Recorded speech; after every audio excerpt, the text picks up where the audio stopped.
Good evening friends.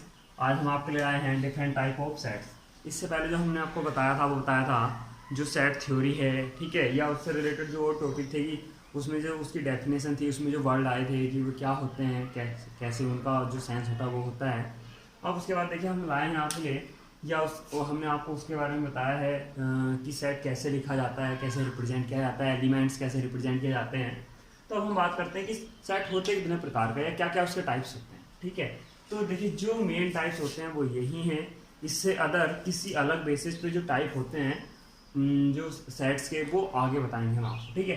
तो देखिए सबसे पहला है सिंगल टोन सेट, यानी इसको बोलते हैं सिंगल टोन सेट को हम बोलते हैं एकल समुच्चय भी बोलते हैं हिंदी में, एकल समुच्चय, ठीक है। तो इसमें एकल समुच्चय का मतलब आप एकल से मतलब आप क्लियर पहले ही समझ सकते हैं कि एक अवयव होना जरूरी है, यानी जिस सेट में केवल एक अवयव होगा उसको क्या बोलते हैं, सिंगल टोन सेट बोलते हैं, ठीक है। और यानी एक एलिमेंट होना चाहिए। जैसे एग्जांपल ए जो सेट है वो क्या है, x कोलन x एक सम अभाज्य संख्या है।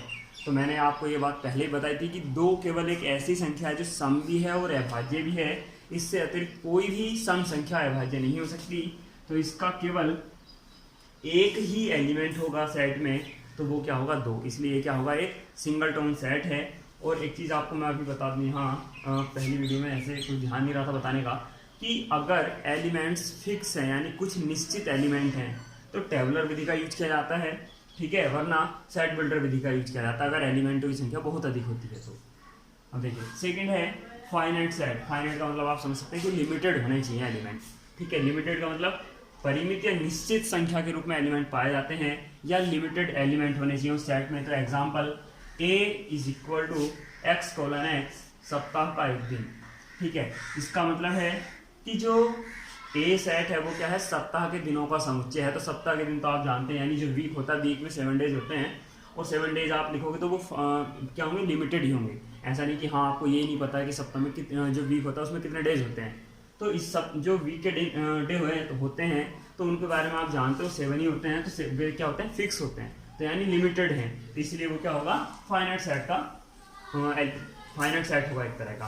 और यहाँ देखिए लिखा हुआ एंड फाई, इसको बोलते हैं फाई सेट। जो फाई सेट होता है वो क्या होता है, एक तरह का परिमित समुच्चय होता है, यानी फाइनाइट सेट होता है। आप इस चीज़ को ध्यान रखिएगा, जो फाई लिखा हुआ है इसको एम्प्टी सेट बोला जाता है, नल सेट बोला जाता है, वो भी मैं आगे आपको बताऊंगा कि क्या होता है ये। लेकिन आप ध्यान रखिएगा ये क्या होता है, एक फाइनाइट सेट है, ठीक है। नेक्स्ट इनफाइनाइट सेट यानी अपरिमित समुच्चय।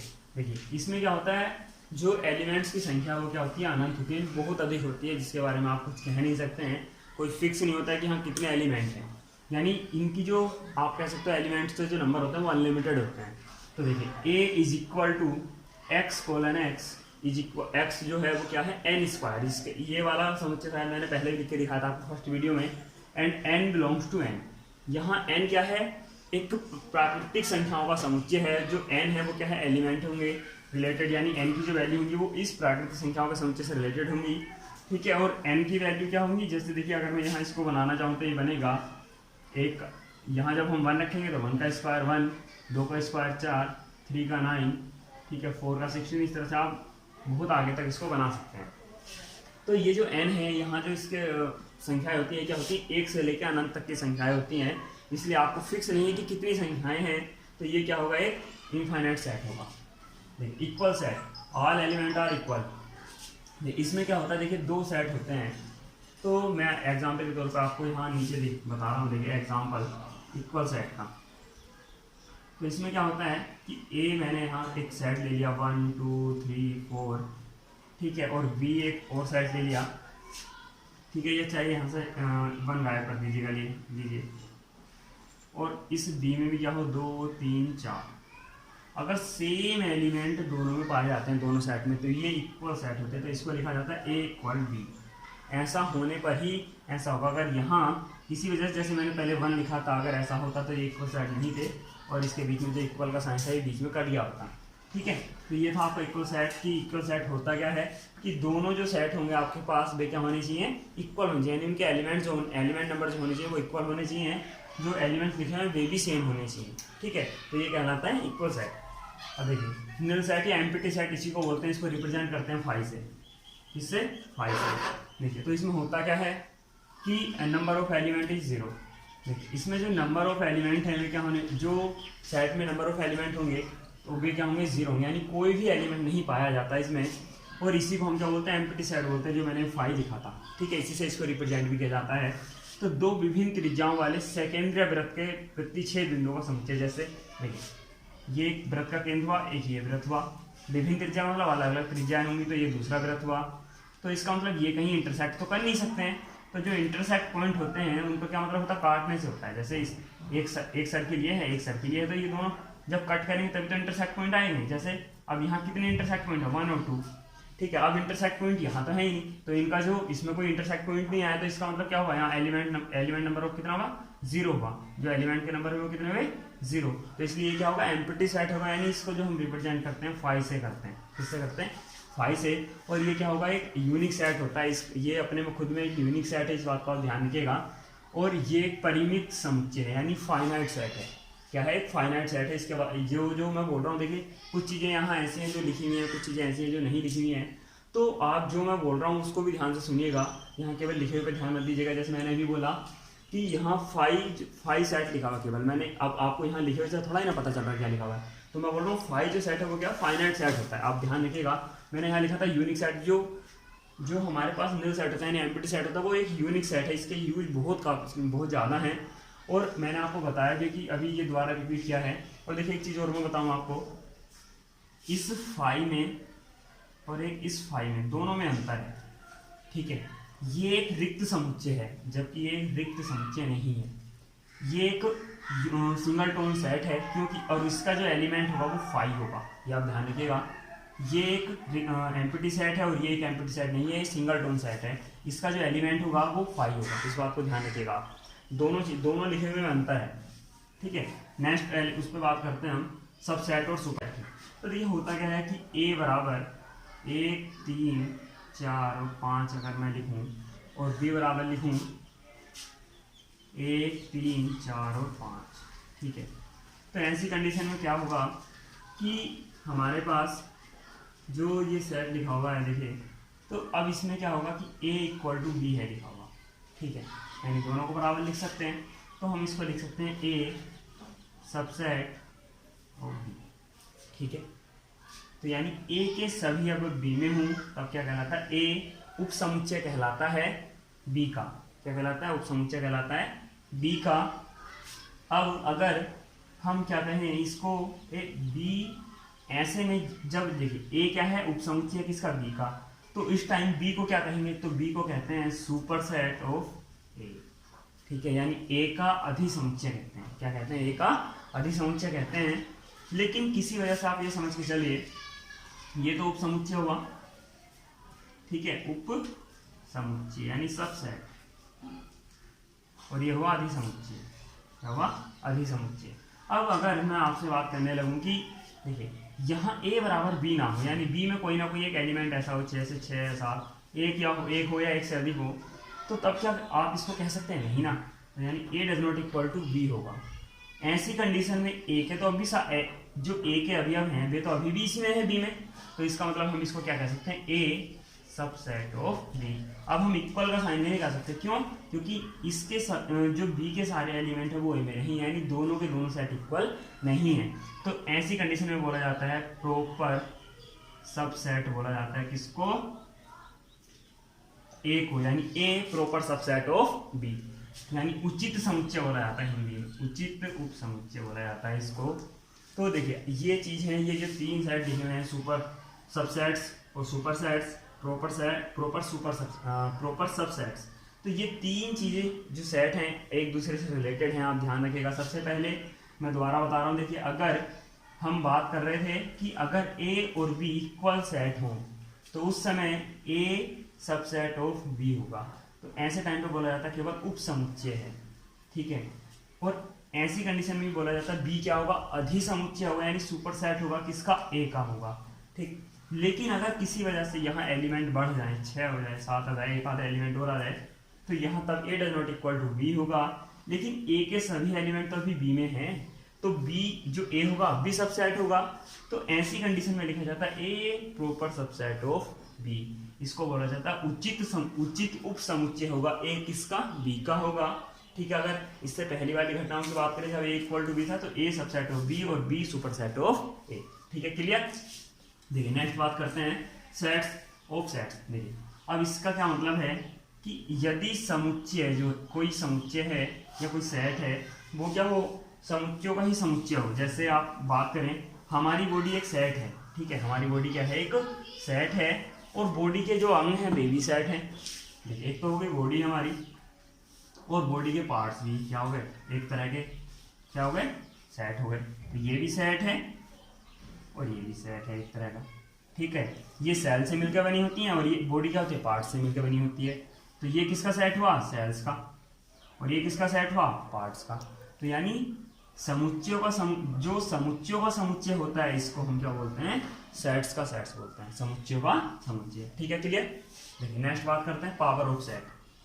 देखिए पावर ऑफ सेट में क्या होता है कि जो उप समुच्चयों का, देखिए जो जैसे हमने माना कोई सेट लेते हैं ए, ठीक है, उसमें 2 या 3 एलिमेंट दिए जाएं, 2 या 3 एलिमेंट दिए जाएं, तो उस टाइम क्या होता है, देखिए कि अब ए आप ऐसे ले लीजिए कि 1 2 और 3 लिखा हुआ है। ठीक है, ये क्या है, एक सेट है। अब इसका हमें क्या निकालना, पावर ऑफ सेट निकालना है, घात समुच्चय निकालना है, पावर ऑफ सेट। इसको रिप्रेजेंट किया जाता है पी ऑफ ए से। अब देखिए इस थोड़ा सा मैं अभी आपको बता दूं कि जो हमने ऊपर लिखा था सब सेट, तो अगर सब सेट का नंबर ऑफ सब सेट निकालने हो किसी समुच्चय के, किसी सेट के, तो उसके लिए सूत्र होता है 2 की पावर n। क्या होता है, 2 की पावर n। जैसे अगर यहाँ 3 एलिमेंट हैं, तो मैं अगर इसके उप समुच्चयों की संख्या निकालूं तो ये आ जाएगा 2 की पावर 3 और नंबर आ जाएंगे 8। यानी इस समुच्चय के 8 उप समुच्चय होंगे। ठीक है, तो उन सब जो उप समुच्चय यानी सबसेट प्राप्त हुए 8, इनका अगर एक सेट बना लिया जाए, क्या बना लिया जाए, सेट बना लिया जाए, तो उसको हम क्या कहते हैं, पावर ऑफ सेट बोलते हैं। क्या बोलते हैं, पावर ऑफ सेट बोलते हैं। ठीक है, निकालते कैसे, आप देखिए एक चीज ध्यान रखिएगा, जो भी सेट होता है वो खुद अपना एक सबसेट होता है। ठीक है, दूसरा जो 5 होता है वो भी सबका सबसेट होता है, यानी प्रत्येक सेट का सबसेट होता है कौन, 5। ये दो तो आप कंफर्म समझ लीजिए कि ये दो तो होने ही होने हैं, एक खुद सेट आना है और एक 5 आना है। बाकी कैसे आने हैं अब देखिएगा, यहाँ मैं पी ऑफ ए लिख रहा हूँ। पी ऑफ ए का मतलब पावर ऑफ सेट। तो सबसे पहले क्या से स्टार्ट करेंगे, हमने लिखा 5। ठीक है, दूसरा जो इसके सभी एलिमेंट होते हैं वो भी सब क्या होते हैं, इस सेट के पावर ऑफ सेट होंगे। जैसे केवल एक सिंगल 1, ठीक है, सिंगल 2, फिर सिंगल 3, यानी अब क्या हुए, ये सिंगल एलिमेंट ही तो हमने लिए हैं, तो ये भी क्या होंगे, इसके सबसेट होंगे। तो हमने सबसेट, अब देखिए ये बाहर वाला जो कर्ली ब्रैकेट लगा हुआ है, ये क्या कर रहा है कि पावर ऑफ सेट को स्टार्टिंग कर रहा है। ये जो छोटे छोटे ब्रैकेट लगे, जो कर्ली ब्रैकेट हैं, ये रिप्रेजेंट कर रहे हैं पावर ऑफ सेट को। जैसे अगर मैं, चलिए इसको मैं बाद में लिखूंगा, पहले इसके पावर ऑफ सेट, वो जो सुपर सबसेट है वो अलग अलग निकाल के दिखाता हूँ। सबसे पहला सबसेट 5 होगा, दूसरा 1 होगा, फिर 2, यानी अलग अलग एलिमेंट हो जाएंगे, हो गए। अब देखिए इसके बाद अभी इनके जो हम रिलेशन बना सकते हैं, कैसे कैसे बना सकते हैं, 1 का 2 के साथ भी हो सकता है, ठीक, 2 का 3 के साथ भी हो सकता है। ठीक है, और मैंने ये चीज आपको बताई थी कि जो सीक्वेंस होता है उसका कोई इफेक्ट पड़ता ही नहीं है। फिर 3 का 1 के साथ भी हो सकता है, या 1 और 3 भी लिख सकते हैं, 1 और 3 लिख लो। ठीक है, अब ये हर एक सेट भी क्या होता है, अपना सबसेट होता है। तो 1 2 और 3 मैंने कितने एलिमेंट बताए थे इसके, जो ये जो 1 2 3 हमारे पास 3 एलिमेंट वाला एक सेट है, इसका सबसेट की संख्या कितनी बताई थी निकाल के, 8। ये सूत्र होता है सबसेट की संख्या निकालने का। ठीक है, तो कितने हुए देखिए, 8 है ना, मान का 1 2 3 4 5 6 7 और 8 हो गए 8। अब इनको यदि एक समुच्चय में बंद कर दिया जाए, यानी सेट्स में बंद कर दिया कर्ली ब्रैकेट के अंदर, तो यही क्या कहलाएगा, पावर ऑफ सेट कहलाएगा। यही चीज मैं बोल रहा हूँ कि किसी सेट के जो सुपर सेट, सब सेट होते हैं, तो उन जो सबसेट हैं उनका ही एक सेट क्या होगा, पावर ऑफ सेट कहलाता है। ठीक है, यानी किसी सेट के जो सबसेट्स हैं उनका ही सेट क्या कहलाता है, पावर ऑफ सेट कहलाता है। अब देखिए आगे यूनिवर्सल सेट। तो यूनिवर्सल सेट से क्या मतलब होता है, आप इस चीज़ को ध्यान रखिएगा, ये काफ़ी काम आएगी आपको, ये जो कंपटीशन होता है उसमें भी काम आती है। 2 की पावर n यहाँ लिख देता हूँ, चलिए मैं सुपर सेट की संख्या निकालना सूत्र 2 की पावर एन, जहाँ एन क्या है, एलिमेंट होगा, एलिमेंट्स के नंबर होंगे, ठीक है।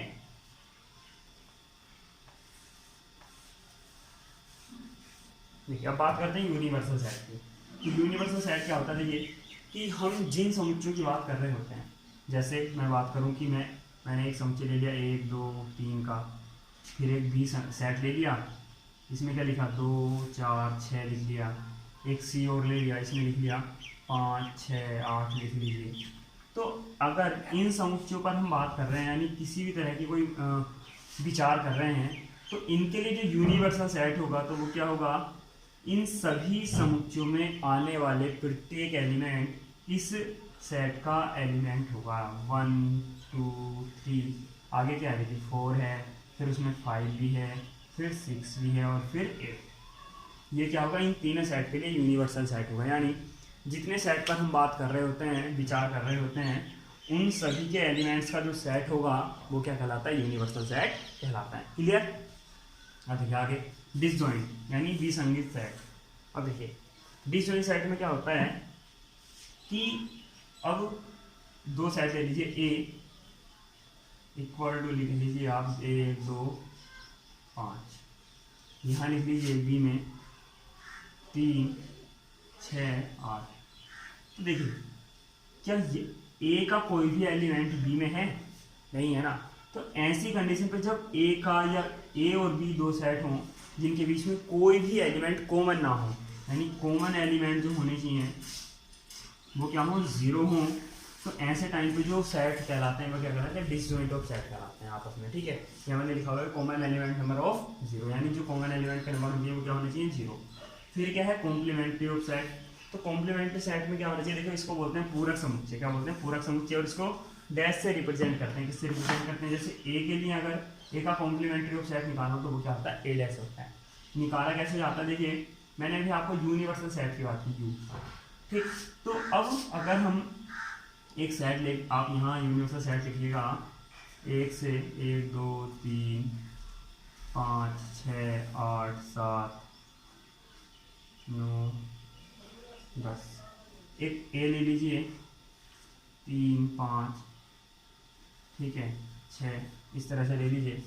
तो अब देखिए अगर हमें कॉम्प्लीमेंट्री सेट निकालना है ए डैश, तो इस U में ऐसे एलिमेंट जो हैं जो A में ना हो, यानी A के एलिमेंट को आप यहाँ से छोड़ दीजिए और जो बच गए वो लिख लीजिए। तो क्या कौन कौन से रह गए, 1 2 फिर 3 तो यहाँ है, 5 भी यहाँ, 6 भी यहाँ है, तो क्या बचा 8 9 और 10। जो ये वाला सेट है, ठीक है, ये क्या कहलाएगा, आपका कॉम्प्लीमेंट्री ऑफ सेट कहलाएगा। ठीक है, क्या कहलाएगा, कॉम्प्लीमेंट्री ऑफ सेट कहलाएगा। इसके लिए मैं आपको एक बात और बताऊं कि A और A डैश के सभी अवयव मिलकर यूनिवर्सल सेट को बनाते हैं। ठीक है, यानी जो सेट है वो और उसका जो कॉम्प्लीमेंट्री सेट है, इन दोनों के एलिमेंट्स को अगर एक साथ ज्वाइन किया जाए तो वे क्या बनाते हैं, यूनिवर्सल सेट बनाते हैं। ठीक है,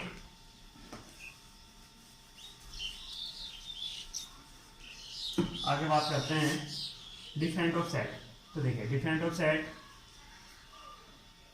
आप दो एलिमेंट लीजिए, सेट लीजिए 1 2 3 5 7 9। एक बी ले लीजिए, इसमें लिख लीजिए 3 6 9 3 6 7 8 9। अब देखिए अगर a माइनस बी का मतलब है a से a माइनस बी और b माइनस ए दोनों ही निकाले जा सकते हैं। दोनों का मतलब एक नहीं होता, दोनों ही अलग अलग हैं। आप ध्यान रखिएगा, दोनों के जो सेट निकल के आएंगे वो अलग अलग निकल के आएंगे। a माइनस बी का मतलब है a के ऐसे एलिमेंट, वे एलिमेंट जो b में ना हो। ठीक है, यानी a के एलिमेंट हो, a के ऐसे एलिमेंट इसमें आएंगे जो b में ना हो। जैसे देखिए एक यहाँ है, b में नहीं है, 2 यहाँ है, इसमें नहीं है, 3 इसमें भी है, उसमें नहीं है, 5 नहीं है, 5 लिख लीजिए, 7 इसमें है, उसमें भी है, 9 है। बस ये जो 1 2 5 होगा ये आपका a माइनस बी होगा। यदि आप b माइनस ए निकालने लगे तो देखिए यहाँ 3 है, यहाँ भी है, यहाँ 6 है, नहीं है ना, तो यहाँ 6 आ जाएगा, 7 है, हट जाएगा, 8 नहीं है, 8 आ जाएगा, 9 है, हट जाएगा। तो ये b माइनस ए है। मैंने पहले बोला था कि a माइनस बी और b माइनस ए क्या हो सकता है, एक सा नहीं हो सकता। तो तो ये आपके डिफरेंट टाइप ऑफ सेट थे। आपको जिस भी सेट का जो भी सेट समझ में नहीं आया हो वो आप कमेंट में भेज दीजिएगा, उसको दोबारा समझा देंगे। तो thank you for watching students, और लाइक और सब्सक्राइब के साथ शेयर करना ना भूलें। आगे भी आपकी क्लास के लिए हम अभी समुच्चय से रिलेटेड, इस सेट से रिलेटेड जो वीडियो हैं वो लाते रहेंगे। ठीक है, थैंक यू फॉर वॉचिंग।